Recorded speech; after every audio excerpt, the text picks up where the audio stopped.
voalohany indrindra ka aloha ny zavatra hita sy taratra aloha hatrano zay conseil hoe fametrahana ministèren'ny agriculture zay dia zavatra hita taratra. Zavatra ray voalohany dia ny fisokafan'ny ministre agriculture mba tena hoe mahay miaino mahay mandray ny rehetra na sy mivavahoaka na ataontsika hoe olon-tsotra ao anatin'ilay tontolo fambolena sy pepiny zany. Zay dia fahitantsika hoe zava-dehibe zay. Faharoa manaraka an'izay ny zavatra hita taratra dia ny hoe fiakaran'ny teti-bolan'ny ministèren'ny agriculture ho any 40% any raha 600 milliards ariary izy dia efa tafiditra 900 milliards ariary latsaka kely zany efa zava-dehibe zany mansehatra ny tontolo fambolena sy pepiny ary ahafahantsika manao zavatra betsaka io zany ao anatin'ny naizanazy zany dia misy ihany ny zavatra tena hoe angatahantsika mihintsy ny ametrahana anazy ao anatin'izao fanontany zao satria zavatra tsy mandany voly zany hoe inona koa fa le budget fa misy nangatahantsika ray voalohany dia ny hoe foany any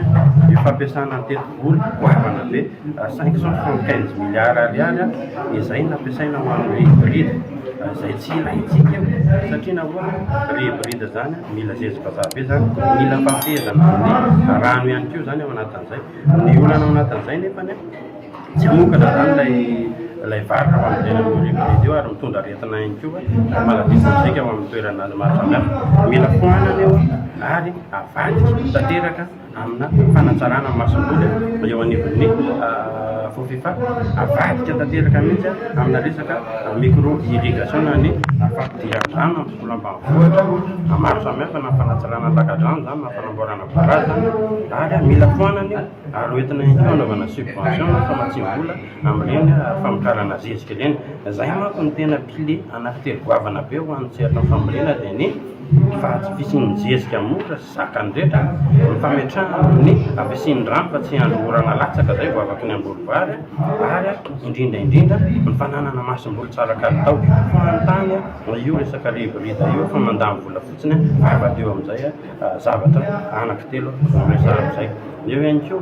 zay zavatra tokony fantatsika dia ny hoe raha miresakitsika famokarana miresakitsika fambolena ny finalité an'izany dia commercialisation any amin'ny tsena any amin'ny varotra raha mivarotra ny marary dia posika daholo le siaperina satria tsy afaka ny amokatra ho faty antoka ny olona ao anatin'izay inona hoe ianareo no tokony atao tokony jerena akaiky io resaka commercialisation io inona ny jerena ao anatin'io resaka varotra io tsika tokony voalohany indrindra zany fetsika tokony ananana dia hoe tokony foanana ilay resaka agrément izay nanaovana goavana be tamin'ny fitondrana teo aloha raha tsy teny fotsiny isika hoe ny resaka agrément ohatra tamin'ny resaka crabe ohatra zao dia fahitantsika fa 4250 tonnes par an ny production na crabetsika dia nefany $4 par kilo dia nalainy zalahy tao amin'ny trano be izy ny olona na ire amin'ny ravatomanga satria zareo nanome an'ilay licence d'exportation ana crabe 17 millions de dollars zany 85 milliards ariary zany lasany aposina olo-tokana tsy nandalo taty amin'ny kesa fanjakana na ariary foany any raha tsy teny fotsintsika hoe tato amina resaka vany ohatra dia raha tsika nahita fa ny akamakama ihany ary misy société écran maromaro tafiditra tao anatin'io resaka licence na agrément d'exportation ana vany io mivalina zay dia zao lasa vitsy le mpandray vokatra mpamokatra nefa nitombo midovitra tanteraka ilay tsena rehefa avy eo lasa manana stokana vany be dia be Madagasikara tsy mety io fa fanomezana vana ny akamakama zany agrément zany fa aleo izay mafeno ny fepetra rehetra amina resaka exportation dia homena n'ilay licence d'exportation arakaraka ny filiera izay misy arany tsirairay avy zany no tokony atao ary ohapisy mangarara zany no takintsika ao anatin'izao fanovana zao ao anatin'izay ihany koa dia tena angatana ary takina ihany koa ny jerena maika andreo siaperina zay hita fa efa mamokatra be eto Madagasikara raha tsy teny fotsiny hoe ny tongolo zany ao anatin'ny tongolo manko dia fahitantsika hoe eto Madagasikara midina hatrany amina 100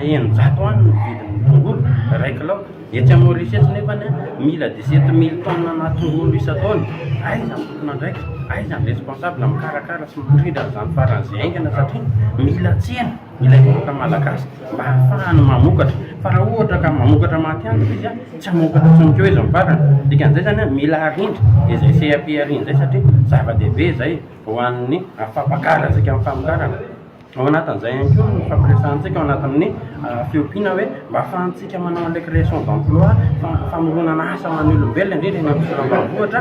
etsy Maurice fotsiny dia efa 35 € ny kilo an'ny inondry anankiray, inondry raikilao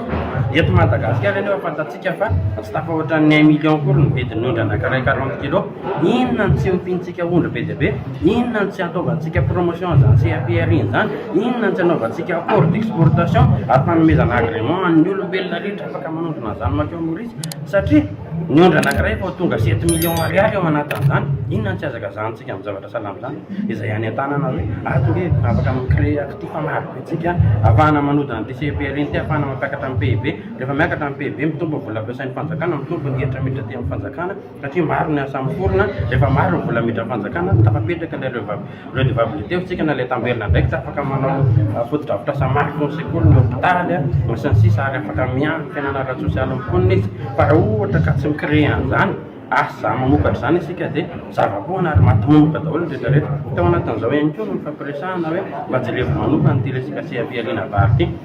Ny fiantsika nataon'ny fanjakana anke hatramin'izay dia zao atao tanatin'ity CAPR vary ty raha miakatra ny vidim-bary eny amintsena miazakazaka ry zareo manafatra vary ary mandalo fa zany eny an-tsena mba hidinany zany vary aingana. Fa raha midina ny vidiny vokatra ty amin'ny tantsaha tsisy miraharaha, tsisy mijery, maninona ny tsy ampakarina ny vidiny vokatra any amin'ny tantsaha. Rehefa miakatra ngeny ny vidiny vokatra any amin'ny tantsaha dia mandeha ho azy ilay ataontsika hoe CAPR satria lalàna ny famokarana zany rehefa tsara ny vidiny vokatra miazakazaka ny olona mamokatra mampitombo vokatra aingana be zany ilay eritreretintsika hoe autosuffisance alimentaire na fizakantena ara-tsakafo. Io tsy vitany hoe ampiana ny zezika, ampiana ny lakadrano, ampiana ny drehitra fa atsaraina ihany koa ny vidiny vokatra zay tena zava-dehibe. Ary ty teneniko ihany koa ty mahitsy be hoe isika mpitondra fanjakana ankehitriny mila mijery izaho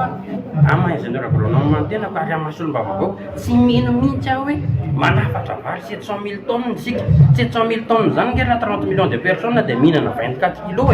isaka ny olona hatramin'ny zaza voateraka. Raha 24 kilo isaka ny olona hatramin'ny zaza voateraka zany ange ho an'ny olona lehibe anankiray telo volana voalany zany 24 kilo zany raha ny consommation normale. Ny dikan'izany dia zao misy magoy ao, misy corruption ao satria exonéré tsy mandoa taxe amin'ny fanafarana vary dia tafiditra importenao daholo zay zavatra rehetrarehetra na fa avo be ny hafany dia ampidirina amin'ny quota vary.